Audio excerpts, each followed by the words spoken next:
in the private school space, what I would do is when I just got into teaching now, I was like, okay, so let me just do my teaching job. I didn't know better, right? Just like you said, it's okay. It's okay. Sometimes at that point, at that level, ignorance was bliss for me, So I was just like, okay, when I was feeling pretty and feeling all nice, I'll just take a selfie and then I'll post it on Facebook or something. And then it will be whenever I'm feeling generous again, just do that. That was what my life on social media looked like. That was it for me, at that time. So was I a good teacher? Yes. Did I come to school? Did I do my best? Did my pupils love me? Of course they did. Did my pupils pass? Did my learners pass the exams? Of course they did. So, but I didn't know that there was so much more until I had to transition to the public school space. It wasn't the geography, it wasn't the changing of the environment that caused the change for me. So what caused the change? It was a point where I had to make a decision, right? So when I had to leave Jos, and then I came all the way to Djibouti, to teach children in underserved communities. I was embraced by children who would show up to school hungry. In fact, I was my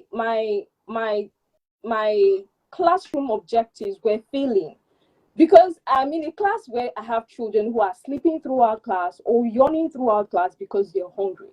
They are coming to school and they cannot have anything. They're not writing in class because they cannot afford notebooks and pen. So they're just looking at you. So no matter how qualified you think you are, no matter how fantastic you think you are, how are you supposed to teach that? You have children who are sleeping, yawning, they're too tired to sit still and learn, right? So for me, it was in Glasgow. Like I just got everything, plus the culture shock of coming to a new environment. It was something else. So for me, I got to a point where I started asking myself, what is your dream? Are you where you want to be? You know that thing that you call yourself, say, Agnes, come. How many times I call you? I do that a lot. Asking myself, are you where you want to be? I said no. Okay, but where are you now? Where are you now? I had to tell, I'm here in this underserved community. Where are you going to be in 2 years?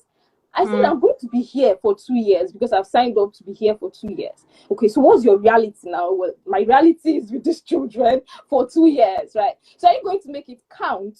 Or you're just going to just dilly-dally about for 2 years and that's it? So I told myself that I had to stand up to the responsibility in front of me. Understand that the government will have this, that, there's a lot of things already going on, right? I had to tell myself, okay, when it comes to this 4 walls, it's just a class. When it comes to the 4 walls of this class, I'm going to be responsible for whatever it is that happens here. Yeah, so if there are children who are showing up to school, Agnes, what are you doing about it? If there are children who have torn uniforms, what are you going to do about it? Agnes, what are you going to do about it? If there is people not having notebooks, what are you going to do about it? So I have to tell myself that, okay, you have to do something. No Messiah, nobody's coming to your edge. You're the one who's going to be seeing Bolu for 2 years. You. And if you don't do anything, honestly, nothing will change. So that's why I have to tell myself, you know what? I met the school food vendor. I told her, okay, I want to give a part of my salary. It was personal, or I want to give a part of my salary. Let's see how we can get these children food. I bought a pack of books and pen, an order for children the ones who didn't have to write. So I had to tell myself, if I'm doing this, how will I know that in some time ago, 2 years, whatever years from now, I did something like that and giving my very best? How would I, what's the legacy? How would I know that this happened? How would people know that I did anything that even mattered? For me, that was the driving force. That was the change. That was the change switch, or that was the button for me. I was like, okay, I will do everything, and there's no record of it anywhere. Nobody knows that I did anything, right? I mean, I'm not saying that I'm not trying to be modest and all that, but I wanted a legacy.